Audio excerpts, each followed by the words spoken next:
If you work in hospitality or security, you need to know how RFID cards work and what to look out for when buying them.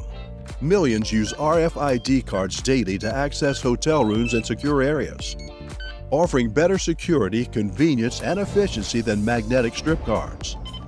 Here's how it works. An antenna in the card sends a coded message to the door lock's matching microchip.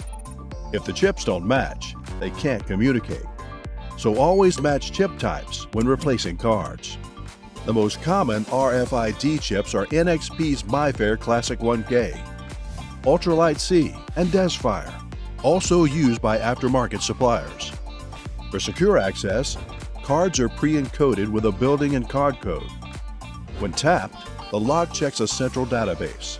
If the codes match and are active, access is granted. Thanks for watching. Check out our website if you're interested in a sample pack.